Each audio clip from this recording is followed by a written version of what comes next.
Shalom, saudara yang dikasih Tuhan. Hari ini kita bertemu lagi dalam pembahasan firman Tuhan tentang mengapa orang sulit untuk berubah. Seringkali kita berkata, memang dari sananya aku sifatnya udah baik seperti ini. Pasti aku gak bisa berubah lagi. Dan kita juga sering berkeluh kesah tentang keluarga kita, suami kita. Mungkin ada orang-orang lain di sekitar kita, orang tua kita, anak kita, yang sifatnya menurut kita tidak bisa berubah. Apa yang menjadi firman Tuhan hari ini? Masih ada harapan. Tuhan bilang, mengapa orang sulit berubah? Kita harus tahu akar-akar yang mengikat mereka, sehingga mereka tidak mampu untuk bisa berubah seperti apa yang Tuhan inginkan. Baik, sebelumnya mari saya ajak kita berdoa terlebih dahulu. Bapa, terima kasih untuk hari ini. Kami mau bahas firman Tuhan tentang jawaban daripadamu mengapa orang sulit untuk berubah. Biarlah hari ini kami menerima jawaban dari semua masalah kami, masalah keluarga kami, pergumulan kami. Tuhan yang beri jalan keluar. Terima kasih Bapa, dalam nama Yesus kami mengucap syukur, haleluya, amin. Lingkungan kita banyak kali dibuat kecewa. Hati kita dibuat kecewa oleh orang-orang yang berada dekat kita. Kita berharap bahwa keluarga kita akan seperti ini, tetapi kenyataannya tidak. Kita berharap suami kita akan menjadi seperti ini. Dari sejak mulai pernikahan sampai terus 10 tahun pernikahan, 20 tahun pernikahan, 30 tahun pernikahan, kita pingin dia tetap sama. Tetapi apa yang terjadi tidak seperti apa yang kita harapkan. Karena dia berkata begini, aku ini pasti gak bisa berubah begini. Tetapi yang terjadi adalah mereka sebetulnya secara perlahan-lahan mereka sudah berubah. Dari yang baik terus yang jadinya sifatnya sabar menjadi lama-lama kurang sabar. Mungkin juga sifat kita juga sama. Kenapa kita dulu juga oke, dengan perkataan dia kita oke, tapi sekarang begitu kita diomongin kita seperti kena sambar api, pengen bales, panas hati kita. Ada sesuatu. Lalu kita berharap, kenapa ya anakku ini udah dinasehatin berkali-kali, udah lama itu lagi, kok nggak berubah-berubah? Ada beberapa hal dalam kehidupan kita yang harus kita selesaikan. Biarlah hikmat Tuhan hari ini memberikan engkau dan aku pengertian demi pengertian, sehingga kita tidak terjebak di dalam lilitan masalah yang mengikat kita setiap hari. Mari kita lihat ayatnya. 2 Timotius 3 ayat 2, 3, dan 4 berkata begini. Manusia akan mencintai dirinya sendiri dan menjadi hamba uang. Mereka akan membual dan menyombongkan diri. Mereka akan menjadi pemfitnah. Mereka akan berontak terhadap orang tua dan tidak tahu terima kasih. Tidak pedulikan agama. Tidak tahu mengasihi. Tidak mau berdamai, suka menjelekan orang, tidak dapat mengekang diri, garang, tidak suka yang baik, suka berkhianat, tidak berpikir panjang, belagat tahu, lebih menuruti hawa nafsu daripada menuruti Allah. Sifat manusia di akhir zaman akan mudah terpengaruh oleh keadaan dunia. Karena dunia dan isinya menawarkan yang gampang. Makanya manusia akan mencintai dirinya sendiri. Tidak lagi mencintai keluarganya. Tidak lagi mencintai istrinya. Tidak lagi mencintai anaknya. Bahkan berita-berita seram kita dengar saat ini. Yang terjadi dari satu keluarga bisa membunuh keluarganya yang lain. Karena tidak ada kasih di dalam hatinya. Ada kegarangan, ada egois yang besar yang mengikat dirinya sedemikian rupa sehingga dia sulit untuk mengendalikannya. Ingat, dunia dan isinya bukan punya kita. Dunia dan isinya sudah diserahkan kepada si jahat. Kita harus melawan si jahat itu. Dengan apa? Dengan berusaha memperbaiki kehidupan kita setiap hari. Kita jangan lawan kejahatan dengan kejahatan. Kalau kita ada pertengkaran di rumah, ada kata-kata yang tidak enak yang kita dengar, jangan kita berpikir negatif lalu kita mulai membalasnya dengan kata-kata yang menyakitkan hati. Sekali lagi, sama aja. Tetapi berarti iblislah yang menang, karena dia melihat keluarga ini berantakan, saling serang satu sama lain. Yang keluarganya tadinya utuh menjadi musuh di dalam. Jangan sampai kita terjebak oleh jebakan-jebakan iblis yang saat ini sedang menyerang orang-orang Kristen. Ada beberapa langkah supaya kita bisa mengendalikan semuanya ini. Mari kita mau belajar. Hal yang pertama, jangan jadi hamba dosa. Kita mau baca Roma 6 ayat 6. Karena kita tahu bahwa manusia lama kita telah turut disalibkan, supaya tubuh dosa kita hilang kuasanya, agar jangan kita menghambakan diri kepada dosa. Sebab siapa yang telah mati, ia telah bebas dari dosa. Jadi kita telah mati karena Kristus. Kita percaya bahwa kita akan hidup juga dengan Dia. Galatia 5 ayat 19 dan 20 berkata, perbuatan daging telah nyata, yaitu percabulan, kecemaran, hawa nafsu, penyembahan berhala, sihir, perseteruan, perselisihan, iri hati, amarah, kepentingan diri sendiri, percederaan, roh pemecah, kedengkian, kemabukan, pesta pora dan sebagainya. Jangan jadi hamba dosa. Kalau kita tidak melakukan hal yang terakhir di Galatia 5, tetapi kita itu masih terikat menjadi manusia lama, hasilnya sama saja. Manusia lama kita cenderung kembali lagi menguasai diri kita. Padahal pada saat kita dibaptis, kita dicelupkan, maka seharusnya yang terjadi adalah manusia lama kita telah mati dan kita dibangkitkan menjadi ciptaan yang baru. Hidup kita adalah yang baru bersama dengan Kristus. Bagaimana menjadi baru? Pikiran kita diperbaharui, hati kita diperbaharui. Bagaimana supaya baru dan itu tetap untuk selamanya, tidak bisa direbut lagi oleh iblis. Kita harus menyadari bahwa kehadiran Tuhan harus ada di setiap hari di hati kita. Karena Tuhan berkata begini, aku berdiri di depan pintu dan mengetuk. Barang siapa yang membukakan pintu, maka aku akan masuk, duduk makan bersama dengan dia, dan dia bersama dengan aku. Mematikan manusia lama adalah menghidupkan Yesus di dalam hati kita dan memanggil nama Yesus setiap hari. Panggillah nama Yesus pagi hari, panggillah nama Yesus siang hari, panggillah nama Yesus malam hari. Maka engkau akan terlewatkan daripada iblis yang ingin merasuk hidupmu lagi, yang ingin mengambil kehidupanmu lagi.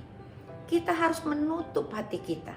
Kita sedang membayangkan, jikalau kita ada Yesus setiap hari, makan pagi bareng, makan siang bareng, makan malam bareng di dalam rumah hati kita. Apakah iblis masih mau dan akses masuk ke rumah kita, bertamu di dalam rumah kita? Pasti tidak. Karena ada pilihan. Siapakah yang ada di dalam hatimu? Jikalau ada Yesus, maka iblis akan lalu daripadamu. Kita harus menjaga hati kita dengan seksama, dengan bijaksana. Kita protek. Hidup lama kita telah mati, kita sudah hidup baru. Hidup kita dibangkitkan bersama dengan Kristus. Berarti perbuatan kita, pikiran kita, mata kita, mulut kita, telinga kita, hati, tangan dan kaki harus sesuai dengan apa yang Tuhan Yesus mau, bukan apa yang kita mau. Karena kalau kita mau dan kita lakukan, kita masih belum merdeka daripada kedagingan kita. Maka yang terjadi adalah Galatia 5 tadi, tentang percabulan, kecemaran, seluruh yang jelek ada pada kita. Rasul Paulus berkata begini, aku ingin melakukan hal yang benar, tetapi yang jahat ada padaku. Pada saat itu, Rasul Paulus belum menerima kuasa Roh Kudus. Tetapi begitu dia menerima dan merelakan hatinya, dia dipulihkan, dia bisa melakukan kebenaran. Sehingga dia bisa terus fokus di dalam menuliskan kitab suci, yaitu kitab perjanjian baru yang ditulis oleh Rasul Paulus. Hampir 60%, 70% dibuat oleh Rasul Paulus. Dari kisah para rasul dan sebagainya. Luar biasa. Oleh karena itu, saudara yang dikasihi, apa yang susah? Nggak ada yang susah. Kita harus jangan menjadi hamba dosa. Kita lepaskan dosa. Karena dosa itu mengikat dan membelenggu hidupmu. Jangan mau diikat oleh dosa pikiran, dosa perkataan, dan hati, bahkan tangan atau kaki. Jangan biarkan tubuh kita mempengaruhi kita. Dan hal yang kedua, berubahlah di dalam roh. Yuk kita baca ayatnya. Roma 12 ayat 2. Janganlah kamu menjadi serupa dengan dunia ini, tetapi berubahlah oleh pembaharuan budimu, sehingga kamu dapat membedakan manakah kehendak Allah, apa yang baik, apa yang berkenan kepada Allah, dan yang sempurna. Roma 8 ayat 26 berkata begini, demikian juga Roh membantu kita dalam segala kelemahan kita. Sebab kita tidak tahu bagaimana seharusnya kita berdoa, tetapi Roh sendiri berdoa untuk kita kepada Allah dengan keluhan-keluhan yang tidak terucapkan. Berubahlah dalam roh. Karena waktu kita berubah dalam roh, kita akan dipulihkan. Kita bilang kita nggak bisa berdoa. Jangan khawatir. Roh Kudus yang ada di dalam hatimu, yang tadi saya katakan, terima dia, panggil dia pagi, siang, dan malam. Maka dialah yang akan mengajarkan kita akan segala sesuatu. Tuhan Yesus berkata begini, aku pergi ke rumah Bapa untuk menyediakan tempat tinggal bagimu. Pada saat aku pergi, aku tidak membiarkan engkau sendirian. Aku akan memberikan engkau seorang penolong, yaitu Roh kebenaran. Dialah yang akan memimpin engkau di dalam segala sesuatu. Berarti perbuatan kebenaran kita bukan karena kekuatan kita, tetapi karena Yesus yang ada di dalam hati kita. Dia yang memampukan kita melakukannya setiap hari. Kita dengan kekuatan daripada Roh Kudus itu membuat kita jadi bisa berubah. Yang tadinya malas baca Alkitab, kita sekarang sangat-sangat senang baca Alkitab. Yang tadinya malas berdoa, kita mulai rajin senang berdoa. Yang tadinya tidak bisa menyembah, kita mulai menyembah. Terjadi perubahan di dalam alam roh spiritual kita. Karena Tuhan menghendaki kita harus menghidupkan tubuh rohani kita, bukan tubuh jasmani. Karena manusia, tubuh kita akan menjadi debu, tapi manusia roh kita akan kembali ke surga. Manakah yang kau pilih? Tuhan bilang, berubahlah. Supaya kita, kehidupan roh kita itu menjadi nyata. Kita prioritaskan roh kita yang menyala-nyala. Supaya hati kita tuh cinta kepada Tuhan. Pada saat hati kita cinta, kita mengasihi Tuhan dengan segenap hati, segenap jiwa, dengan segenap akal budi, dengan segenap kekuatan. Sesuatu terjadi di dalam dirimu. Kau semakin mengasihi Tuhan, kau bisa melakukan hal-hal yang Tuhan inginkan. Yang terakhir, pertobatan. 2 Korintus 7 ayat 10. Sebab duka cita menurut kehendak Allah menghasilkan pertobatan dan membawa keselamatan yang tidak akan disesalkan. Tetapi duka cita dari dunia ini menghasilkan kematian. Matius 3 ayat 8. Jadi hasilkan buah sesuai dengan pertobatan. Supaya kita hidup ini, kita bisa berubah, kita bisa melakukan perbuatan-perbuatan benar. Yang kita bilang kita mau berubah karena roh kita dirubah Tuhan. Kita mampu untuk melakukan sesuai apa yang Tuhan mau. Sebab Tuhan memproses orang-orang yang dikasihinya. Kalau kali ini engkau sedang dalam keadaan duka cita, persoalanmu tidak pernah selesai, masih ada himpitan-himpitan kedukaan di hatimu, semua akan menghasilkan kebaikan.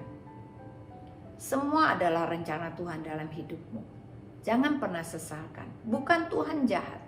Tuhan tidak pernah jahat. Tuhan ingin manusia semuanya masuk surga. Tuhan ingin semuanya dipulihkan. Duka cita kita akan menghasilkan pertobatan.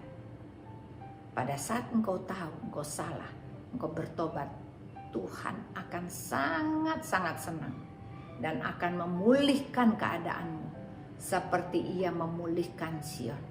Tapi duka cita dari dunia menghasilkan kematian. Kalau dari Tuhan, Tuhan proses hidup kita. Sabar dalam menanggung segala sesuatu. Ucapkan syukur pada saat engkau sakit, engkau susah. Ucapkan syukur. Itu sebuah proses yang tidak mudah. Tetapi kalau kita lakukan, sesuatu terjadi. Duka citamu akan menghasilkan kehidupan. Tapi duka cita dunia ini menghasilkan kematian. Supaya hati kita dipenuhi dengan hati yang penuh dengan pertobatan. Dan kita minta tolong. Karena kita nggak kuat jalan sendiri. Tuhan yang Maha Kasih akan memberkatimu. Tuhan tidak pernah meninggalkanmu. Dia akan memberikan engkau harapan dan memberi engkau kekuatan. Karena Tuhan selalu memanggil kita. Mari nak, masuklah ke dalam keretaku. Dan biarlah engkau duduk diam di dalam keretaku. Supaya engkau bisa rest. Jiwamu bisa tenang. Aku akan membawa engkau ke padang rumput yang hijau. Dan ke tempat air yang tenang. Sehingga engkau bisa relax. Bisa rest in the spirit. Itu yang Tuhan undang hari ini. Buat engkau dan aku. Supaya kesulitan-kesulitan yang tadi. Perbuatan-perbuatan yang susah kita rubah. Kita bisa merubahnya. Bukan karena kekuatan kita. Tapi Yesus yang ada di dalam kita. Yang memampukan kita melakukan apa yang Tuhan mau. Mari kita berdoa. Tuhan Yesus berkati. Bapa, terima kasih untuk firman-Mu. Biarlah kami cerna, supaya kami mudah mengerti apa yang Tuhan inginkan dalam hidup kami. Ampuni kami, segala kesalahan kami, dosa-dosa kami, yang kami sudah lakukan dalam perkataan, pikiran, atau perbuatan. Tuhan ampuni kami, sucikan kami kembali Tuhan, supaya kami mau diproses, dan kami tahu kami bertobat, kami akan dipulihkan. Hidup kami tidak sama lagi. Manusia lama kami sudah lenyap. Kami hidup baru. Dan sifat-sifat lama kami akan dirubahkan. Kami mempunyai sifat-sifat yang baik, yang bagus seperti apa yang Tuhan inginkan. Terima kasih, berkati semua jemaat Tuhan yang mendengarkan firman ini. Mereka semuanya diberkati. Di dalam nama Tuhan Yesus kita semua katakan amin. Tuhan Yesus memberkati.